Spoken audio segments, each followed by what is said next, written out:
देख रहे हैं सुदर्शन न्यूज। नमस्कार, सुदर्शन न्यूज देख रहे हैं आप और मैं हूं आपके साथ वागीशा पांडे। अब बात करेंगे मेरठ में हो रहे धर्मांतरण खेल की। मेरठ में सुदर्शन न्यूज की खबर का बड़ा असर हुआ है। मेरठ में चल रहे धर्मांतरण के मुद्दे को सुदर्शन न्यूज ने जिस प्रमुखता के साथ उठाया था उसमें एक बड़ा एक्शन देखा जा रहा है। मेरठ में खुफिया विभाग की टीमों ने डेरा डाल लिया है, वहीं जवानों की भी तैनाती हुई है और इस मामले की जांच चल रही है। बता दें कि मेरठ में कोरोना काल में पहले भोले भाले हिंदू परिवारों को मदद दी गई, जिसके बाद उन्हें धीरे धीरे मिशनरियों में आने पर मजबूर किया जाने लगा और फिर उन्हें धर्मांतरण का शिकार बनाया जाने लगा। मेरठ के ब्रह्मपुरी थाना क्षेत्र की इस घटना के बाद हिंदू समाज में भारी आक्रोश है। 400 से ज्यादा हिंदू परिवारों को ईसाई मिशनरी धर्मांतरण के खेल में फंसा रहे थे। उन्हें चर्च में ले जाकर उनकी सनातन संस्कृति से दूर किया जा रहा था, जिसकी सच्चाई सबसे पहले सुदर्शन न्यूज ने दिखाई, जिसके बाद अब इस मामले में खुफिया विभाग सक्रिय हो गया है। हालांकि धर्मांतरण गैंग के सरगना पास्टर महेश अनिल अब भी फरार चल रहे हैं, जिनकी तलाश जारी है। हिंदू संगठन इस मामले में सख्त कार्रवाई की मांग कर रहा है। आइए उन भोले भाले हिंदुओं की प्रतिक्रिया पर आपको सुना देते हैं जिन्हें धर्मांतरण का शिकार बनाने की साजिश रची गई थी। 400 परिवारों को धर्म परिवर्तन का जो ये खेल खेला जा रहा था, उस पर आप क्या कहना चाहेंगे? देखिए, मैं ये कहना चाहूँगा, सबसे पहले तो मैं सुदर्शन न्यूज़ का धन्यवाद अदा करूँगा, क्योंकि ये सुदर्शन न्यूज़ एक हिंदुत्व को, एक विचारधारा को उठाने वाला चैनल है। और उस दिन भी जब मौके पे मैं पहुंचा तो वहाँ सुदर्शन न्यूज़ के जो यहाँ के संवाददाता हैं वो वहाँ पे मौजूद थे और वहाँ पर उन लोगों ने, जिस समय वो किताब वगैरह इंटेलिजेंस के अधिकारी भी थे, वहाँ जब किताब वो मिला उस सेफ में से, वहाँ जो स्कूल चल रहा था, तो उस किताब को बरामद करते टाइम भी ये मीडिया थी वहाँ पे, पहली मीडिया थी। उसके बाद यहाँ प्रशासनिक अधिकारियों में जो हड़कंप मचा, वो मतलब बहुत ही निंदनीय घटना है कि यहाँ पिछले 3 साल से यहाँ मेरठ पुलिस के नीचे मतलब किस तरह खेल चल रहा था और यहाँ किसी को पता ही नहीं था कि ये हो रहा है। हम तो हिंदू जात है, नाम हमारा फिरोज है जी। और जी हम तो काफी दिन से शुरू से अपना देवी देवताओं को मानने थे।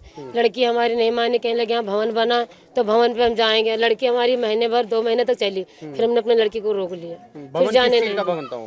यही तो परमेश्वर वाला हाँ जी वाला। क्या होता था वहाँ, क्या कुछ होता था? हाँ, यही कीर्तन भवन यही सब होता था, कहानी और बाइबल सारा पढ़ते थे। वहाँ सब ढोल वोल बजाते थे, ताशे बजाते थे, और क्या होता था वहाँ। किन लोगों ने आपको, मतलब आप कह रहे हैं कि मेरी बेटी वहाँ लगातार 2 महीने तक गई? हाँ जी, हमारी लड़की जाती थी। हाँ। हमने इसे रोका, हमने कहा हम अपने देवी देवता में चलेंगे। हाँ सर, हम यहाँ पर मतलब गरीब परिवार है, गरीब फैमिली से है, अनपढ़ लोग हैं, जानकारी है नहीं, तो थोड़ा बहुत जैसे मतलब लालच दे दिया, आपको मिसगाइड करके मैं तुझे इलाज बना दूंगा, ऐसे कर दूंगा, तो भगवान को छोड़ा, हमारे भगवान ऐसे प्रार्थना करके हम दुआ करके तुझे हम ठीक कर देंगे और अपने देवता को छोड़ के हमारे देवता में आ जा तू। ऐसे मतलब ये मिसगाइड कर करके मतलब कितने को गुमराह करके रखा है इन्होंने। ठीक है ना सर? तो आपस में हमारे बिरादरी के हमने समझाने की कोशिश करी, भैया मान दो, नहीं मानने तो लास्ट में जाके भैया हमने साहब को एप्लीकेशन दिवाई। भी आटा ही चावल देते थे भैया भवन पे, और यही है खाना पीने के लिए। लॉकडाउन लगता था, कोई देते नहीं थे। परमेश्वर वाले आके जाते थे वहाँ, मतलब गरीबों के कागज फोटो खिंचवा के वहाँ भेजते थे दिल्ली, और दिल्ली से राशन पानी यहाँ आता था, राशन फिर जुग्गे में बढ़ता था। आटा खिंचवाई जाती थी आपके आधार कार्ड की? हाँ ना, आधार कार्ड नहीं, ऐसी फैमिली के फोटो खींचना। हाँ बस, हाँ बस। क्या आप भी कभी उस भवन के अंदर गई हैं? ना, हमने नहीं गए। बताता है जान दिया के साथ अब अगर मैं सुदर्शन न्यूज की खबर का बड़ा असर हुआ है। मेरठ में खुफिया विभाग की टीम ने डेरा डाल लिया है। सुदर्शन न्यूज ने धर्मांतरण के मुद्दे को प्रमुखता से उठाया था। 400 से ज्यादा हिंदू परिवार निशाने पर थे। धर्मांतरण गैंग के सरगनाओं की गिरफ्तारी आखिर कब होगी? धीरे धीरे कर गिरफ्तारी हो रही है, लेकिन महेश पास्टर अभी भी फरार चल रहा है और उसका नौकर भी अनिल, वो भी फरार बताया जा रहा है। हमारे सहयोगी मनीष हमारे साथ जुड़ चुके हैं मेरठ से, इस पूरी खबर पर जानकारी देंगे और उनके साथ बीजेपी नेता बालकृष्ण जी जुड़ गए हैं और सचिन सिरोही, जिन्हें ये खबर मिली धर्मांतरण की तो वो तुरंत पहुंचे, विरोध किया गया, पुलिस वहां पर पहुंची, गिरफ्तारी भी हो गई है। मनीष, धर्मांतरण का खेल चल रहा था, भोले भाले हिंदुओं को फंसाया जा रहा था, 1 नहीं 2 नहीं बल्कि 400 हिंदुओं को निशाना बनाया गया। मनीष,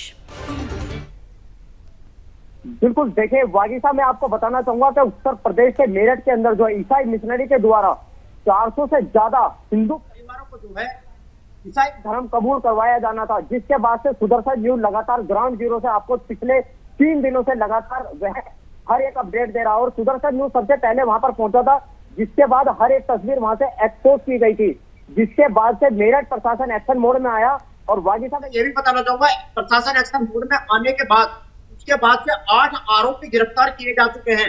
लेकिन मेरठ का जो मास्टरमाइंड था अनिल पास्टर और जो दिल्ली में बैठा है मुकेश पास्टर, वह मेरठ पुलिस प्रशासन की गिरफ्त से अभी भी दूर है। बिल्कुल, देखिए मनीष, अब मिशनरियों की इनकी बात करें तो ये मनीष पास्टर आखिर ये कहाँ है? ये अभी तक फरार चल रहा है, इसकी अभी तक कोई गिरफ्तारी नहीं हुई। गिरफ्तारी तो महेश की होनी चाहिए, जो कोरोना काल में वहां पहुंचा और भोले भाले हिंदुओं को इसने फंसाया। वागीशा देखिए, मुकेश पास्टर जो था अभी तक गिरफ्तार नहीं हुआ है, पुलिस के हाथ अभी भी खाली हैं। लेकिन वागीशा ये अपने आप में बड़ा सवाल है, जो कोरोना काल से पिछले 3 से 4 सालों के बीच में जो ये धर्मांतरण का जो खेल वहां पर चल रहा था, आखिर खुफिया विभाग की टीमें उस वक्त कहां गई थी? सुदर्शन न्यूज की ग्राउंड रिपोर्ट के बाद से लगातार खुफिया विभाग की टीम ने अब वहां पर डेरा अपना डाल दिया है और कई पुलिस कर्मी भी वहां पर इस वक्त मौजूद कर दिए गए हैं। लेकिन पुलिस ने भी 8 आरोपी गिरफ्तार किए हैं। मुकेश पास्टर की अगर मैं बात करूं तो मुकेश पास्टर का नेटवर्क जो है वो बाहर से हो सकता है, क्योंकि मुकेश पास्टर की जो पत्नी है वो एक फॉरेनर है।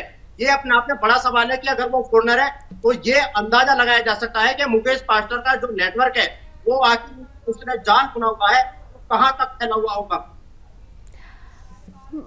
मनीष, आप हमारे साथ बने रहिए, आपसे पल पल की अपडेट लेंगे, क्योंकि बड़ा खेल, बड़ा धर्मांतरण का खेल जो कि कोरोना काल से ही मेरठ में रचा जा रहा था। ये कहा जा रहा था कि 20 से 25 साल पहले 10 लोग बाराबंकी से मेरठ पहुंचे, उसके बाद धीरे धीरे संख्या बढ़ती गई, 400 लोग झुग्गी झोपड़ियों में इकट्ठा हो गए और इनका धर्मांतरण किया गया कोरोना काल में, जब इनके पास कोई काम नहीं था। अपडेट आपको देंगे, एक छोटे से ब्रेक के रुक रहे, जल्दी लौटेंगे।